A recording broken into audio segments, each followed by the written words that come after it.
So I'm going to talk to us. We had a wonderful time at NMC. It's, it's a church that has about 5,000 and a budget bigger than AGC, the entire denomination. So he's like a bishop of sorts. And like you heard, he spent a lot of time with us.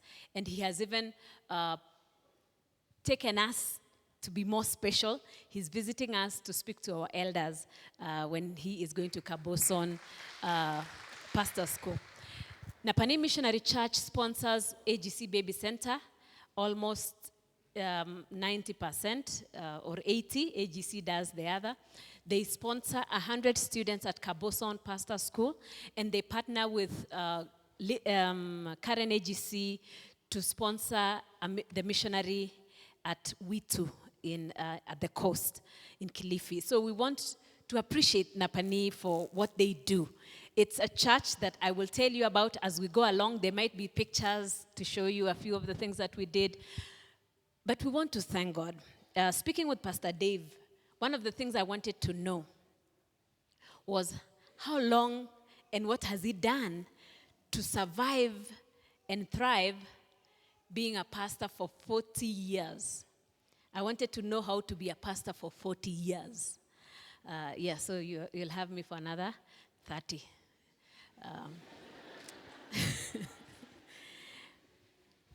So I'm going to ask for permission. I think you deserve a new pastor. It's about time you got a new pastor. And I'm going to ask for your permission to be that new pastor. I'm going to change a few things here and there, sharpen myself here and there, and then be your new pastor. Do you accept me to be your new pastor? And I want you to also be a new congregation. So we are going to change a few things here and there from what we learned. It would be useless for me to go on a trip, and I want to thank the local church council for accepting. You know, there were some local church councils that told the pastor, jipange. So the pastor did a fundraising. But my local church council budgeted for it, paid the ticket, na wakanipea ya sweet. So iko sweet ya watoto. Kwa ofisi yangu, you need to give the first service children. Iko sweet ya watoto. Nilijaribu kuletea nyinyi yote sweet.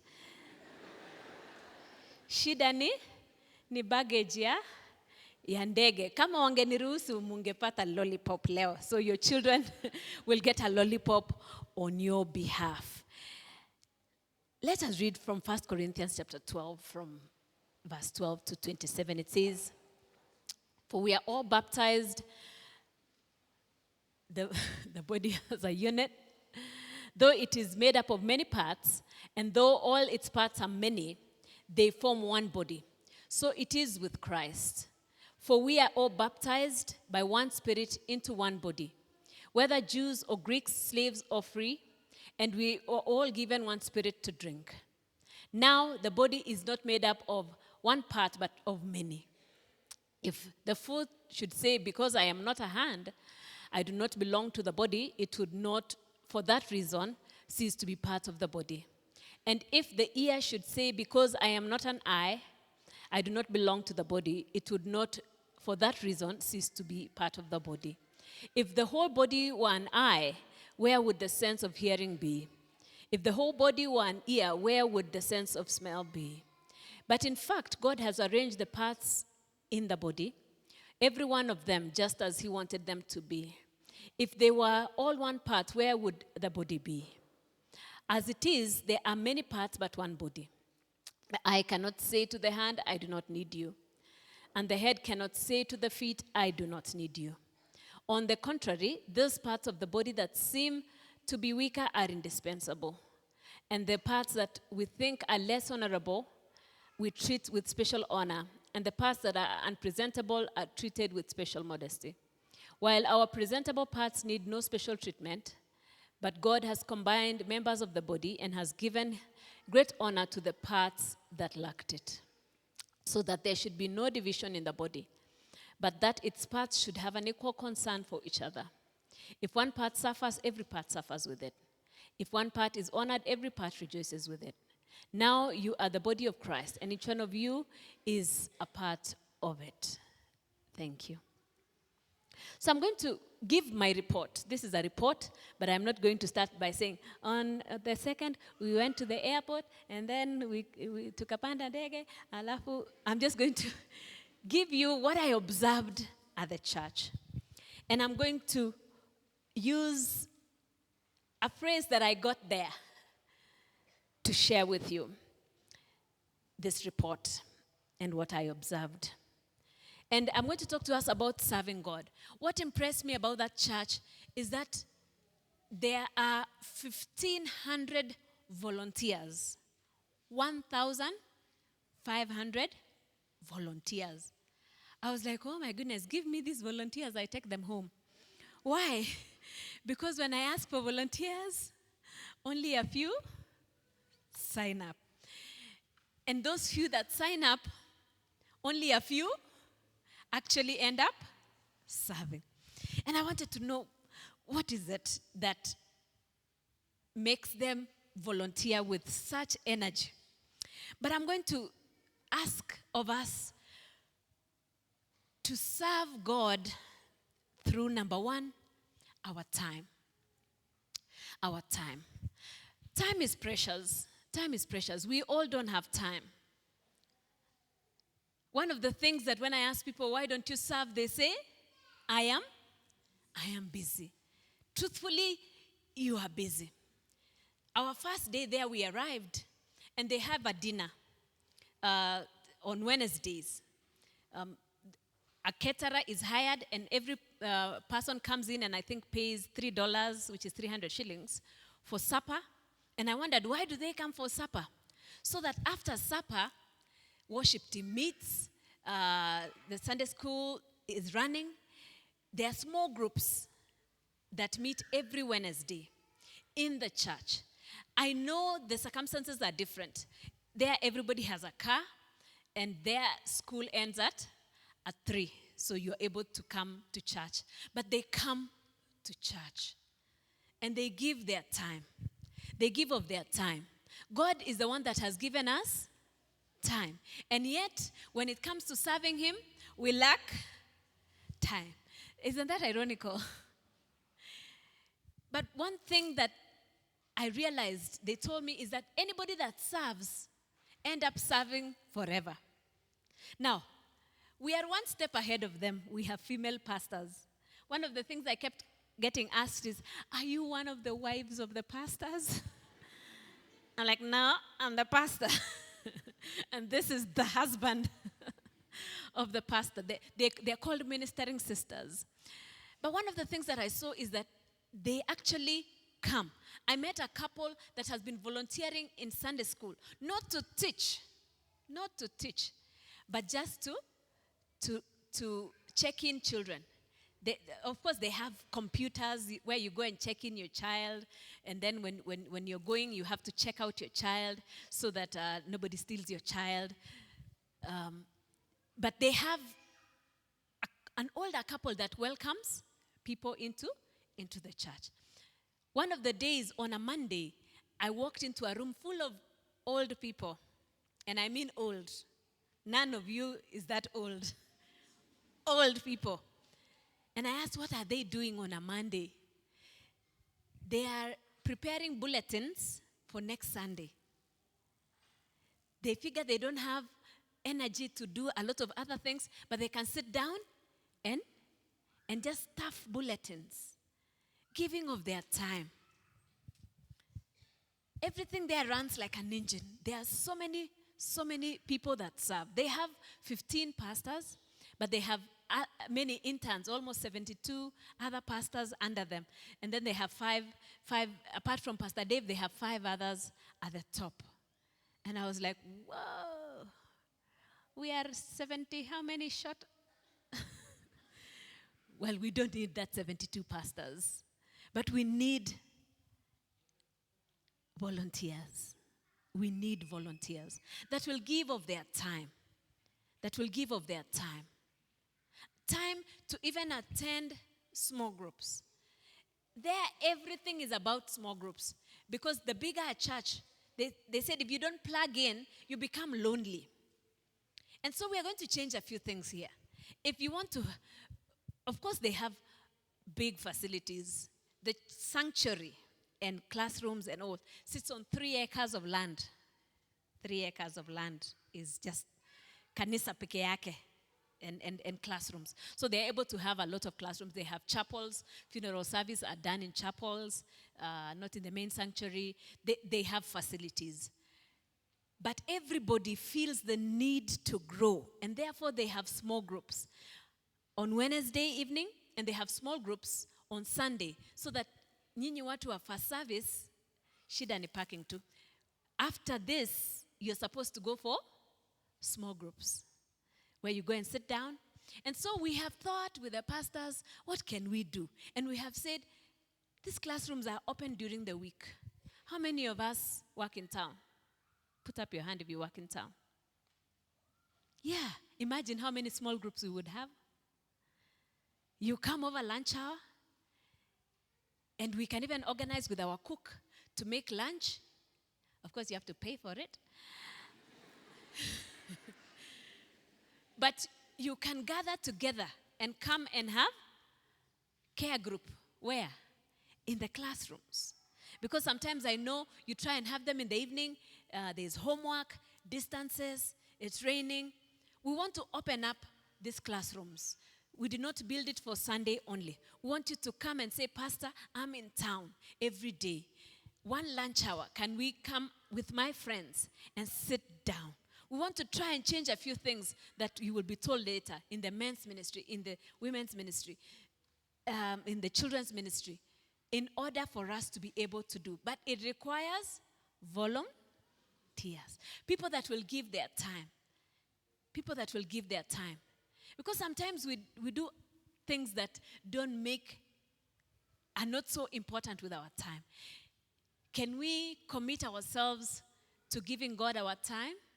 I know sometimes we think when we'll give the last one, which I will say, it covers everything. But give time to the Lord. Give an hour extra. I know the hour here is, sometimes people think it's enough. It's not enough. We want you to be able to connect with other people. One of the things that, when I saw pictures of the couples dinner, and I was so happy. But there could have been more couples. But the saddest men's leader was the father-children event. I saw pictures and I said, I share pictures of every event. That one I tried not to share because how many of you went? So I wondered, is it you don't like the programs we are planning for you? Nauliza swali munijibu. You don't like them? You don't like them? Do you like them? Do you think they are important? Then why are you not coming? No time.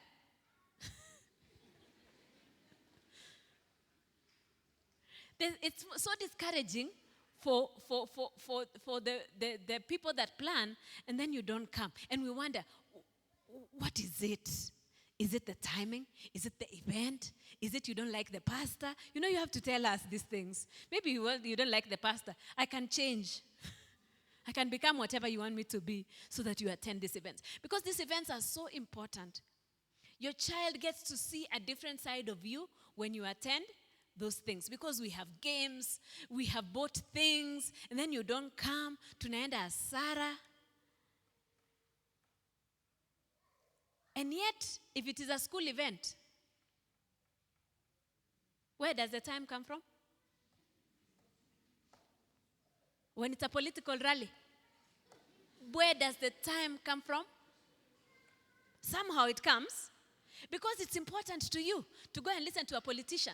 It's important to you for education. But the spiritual part of your child is not quite so important. It's so sad. It's so sad. Can we commit? There I was very impressed. They called a service. It's called Monday Thursday. I don't know, did the pictures come to you, Manu? There's one, it refused to come. Okay. They washed our feet. Yeah, we had to run and wash them first. The men had to buy new socks. the pastors, all the pastors knelt down to wash our feet. It was the first time they were doing that service. And the pastor told us it could be full and it could also be the pastors and us. Because they had just announced once. And it was the first time it was being done. And the church was packed. I was like, sometimes I call for Kesha. Yenye nimetangaza, nimeweka WhatsApp, nimeweka Facebook, nimeweka Instagram. The same people that come. The rest say, Or the problem is there? The time. Secondly, serve the Lord with your talent. Now, sometimes you have things that you're able to do. You know, when I went to the Sunday school, I was ready to go and see technology. Yeah, things that I have never seen in my life. The Bible has said all of us have different giftings, but we are all one body. I went to the creche, and mothers that are standing outside, we are soon going to have a creche. And it has beautiful artwork. I have young people here who can draw amazing things. You may not have money, but you may have a talent. A talent to do flowers. A talent to make deco. A talent to do art. A talent, God has given you something that you're able to do. Serve God with your talent. Don't sit on it. Don't sit on it. Don't sit on it. Bring it here. They had nice framed pictures and things all over the place. And it's simple things. I was like, I have been using half my brain all this time. There's so much that can be done. There's so much that can be done. One of the problems that I think we have here, including me, is that when I talk like this, tunashika moto, si ndio? Alafu next week bado tuko na moto. Ile wiki ingine bado tuko na moto. Moto inapifia paka inakwisha. There, the work ethic is out of this world. We sat on a service planning meeting. It is planned to the minute. It's planned paka lights at 80%. Pastor walks up the steps, 5 steps to the front. I was told I had to give a report. I was told I had to follow time.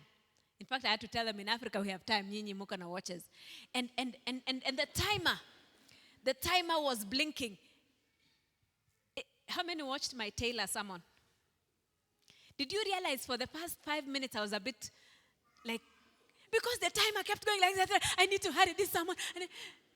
So I was like, maybe we should put a timer there so that I get used to. They count down everything. And they have a magazine that comes out in the middle of the week. Everything is planned. And it's planned by people who know what they are doing. One of the things I realized is people are interested in our website.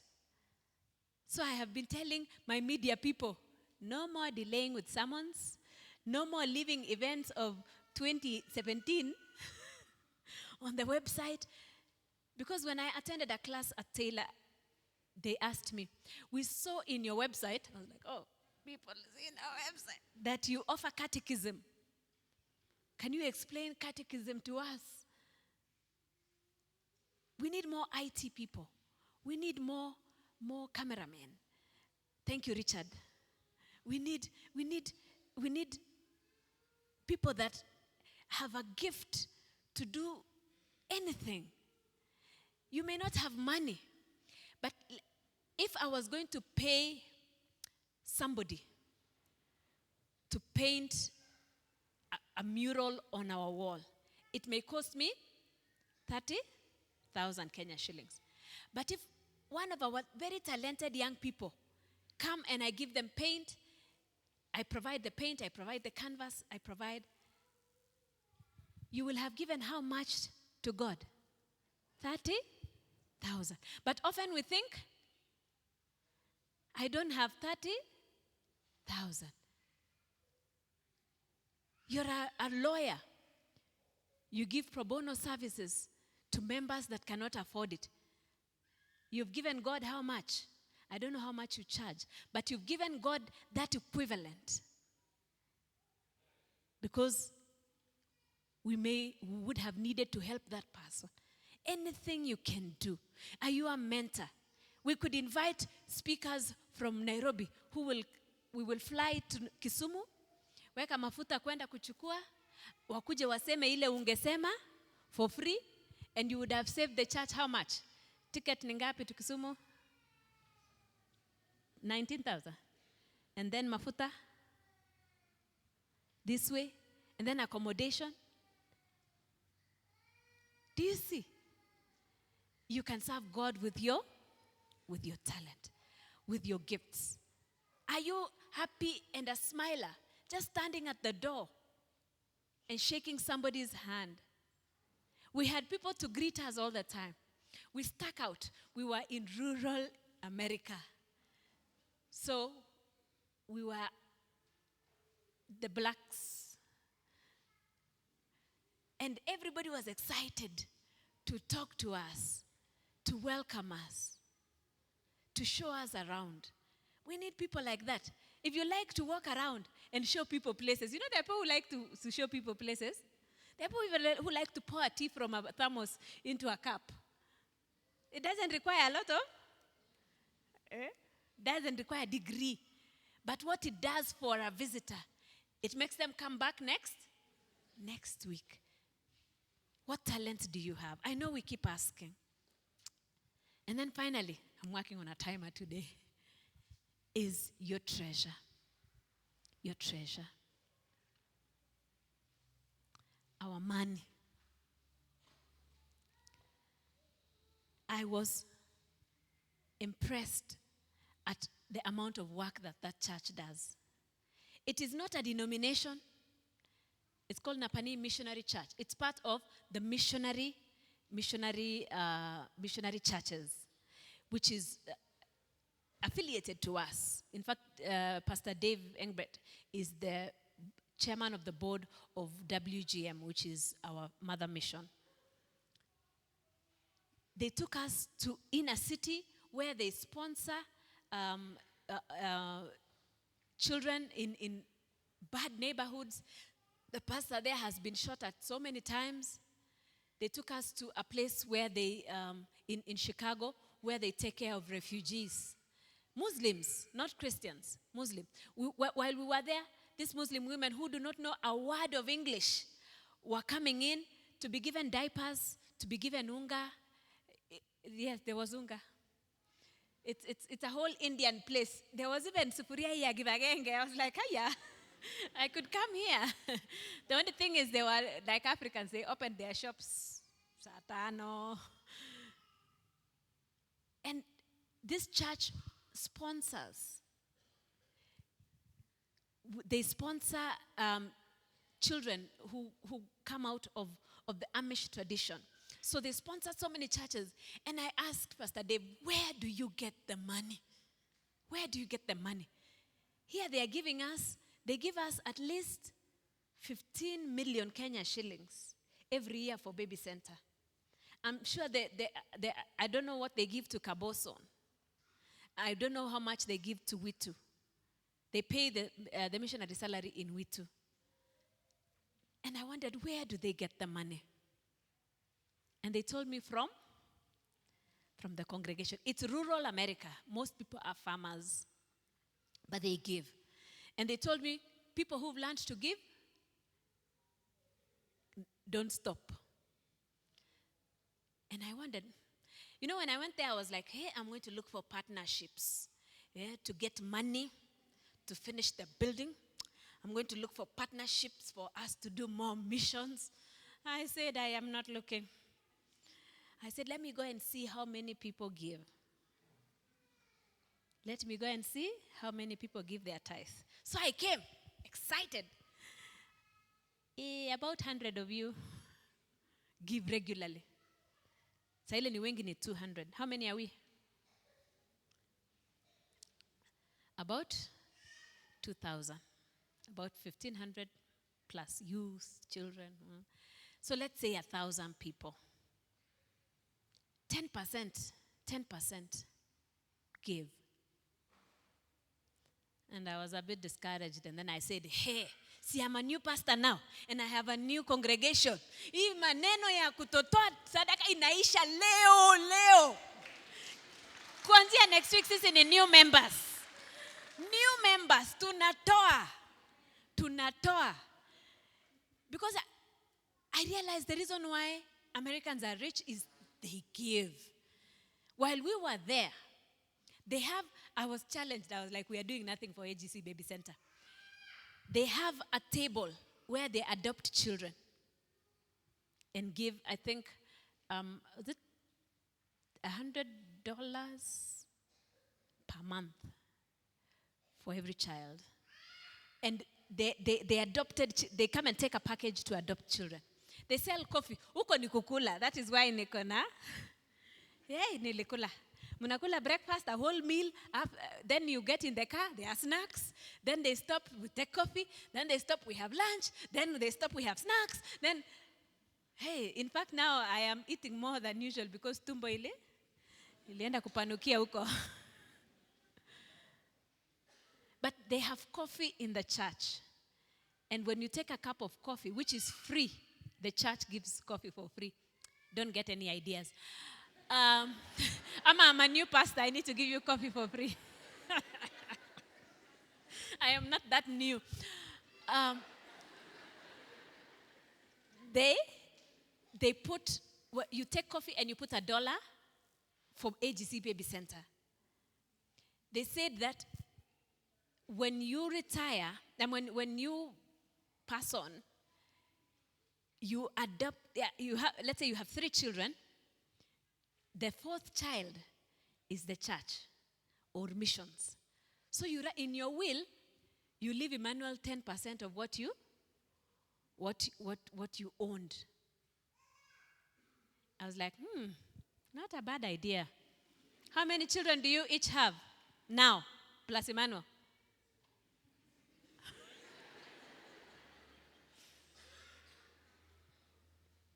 And they are rich because they give.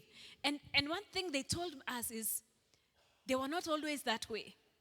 There was a time their church, there was a storm and the roof caved in.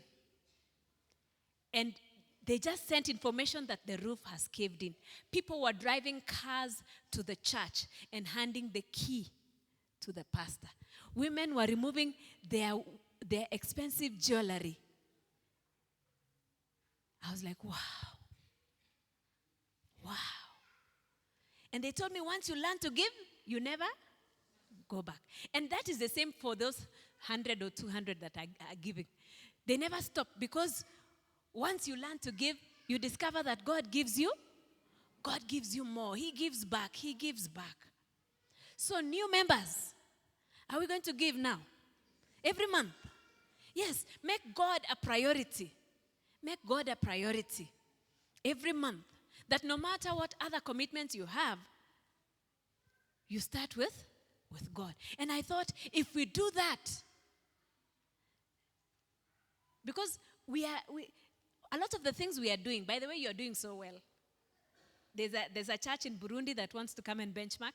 The bishop of a church in Zambia wants to come and benchmark. I was like, hata sisi si wabaya. But tunaweza kuwa better. We can do much more when we give of our treasure. When we don't give out of poverty, we give out of abundance. What do I mean by not giving out of poverty? When you give out of poverty, unafuatilia, ni uchungu. It's a loss. You start to say, sasa nimetoa tithe, sasa nitakula nini, sasa watoto watavaa nini. That is giving out of poverty. Ukiona pastor amenunua kiatu, sasa ndio ile pesa yangu, hata ningekaa nayo. ningekaa nayo, ningefanya kitu ya maana. Giving out of poverty. But giving out of abundance is, I have given to the work of the Lord. I have blessed the Lord. I have given with joy. That when you give with joy, God gives you back. Lakini ukitoa na uchungu, kuna vile hairudi, sababu hata uko tense. Mungu anajaribu kukupea mkono inatetemeka kwa sababu ulitoa na uchungu. And I realized, yes, I may look for partnerships. In fact, I have curriculum for Sunday school that I was given, and books for our library that I was given. But I realized, that church spent over 500,000 Kenya shillings. We were just trying to calculate on us as pastors only. We were taken to Noah's Ark. We were taken to Chicago to see things. Tulilala hoteli hiyo yenye iko na sheets, Egyptian sheets, sijui how many thread count. Shida, I have what is called new bed syndrome. When I first sleep on a bed, usingizi haikuji. So what wasted opportunities. But anyway, nililala kwa hizo hoteli sheets, ni safi. Paka ukitoka unaona umechafua. Yani ni safi. They did not take us to cheap places. And I was like, wow. Because they felt that we were their honored guests.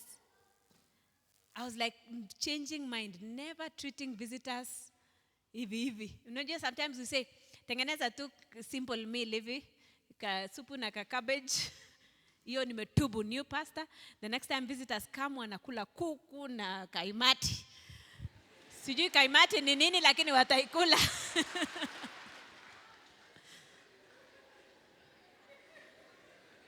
Because I learned, even as a church, when we give as a church, and I appreciate my LCC for not refusing to give when people ask us for money. Because when we give as a church, it stirs you to give more. This was an eye-opener. Such trips are good for the pastor. You come, you look at things in a different way. You see things that can be done more effectively. And so, the body of Christ. You are many parts, but we are one body. But that every part of the body serves a purpose and is important. Speak to yourself. Usually I say, tell your neighbor, tell yourself, I am important. What I have to offer is important. Whether my time, my talent, or my treasure, it is important. So let's give more so that we can go to prison. We can go to hospitals. We can go to the mission field. We can help the widows. We can help the orphans. We can help our needy members in the church because we are well resourced so that we don't have to squeeze the budget here and there. We are able. We are able. If I didn't get anything else, I came back with the notion that we are rich and we are able. We are able to do with God, not on our own. We're able to do beyond what we can ask or imagine. Shall we stand?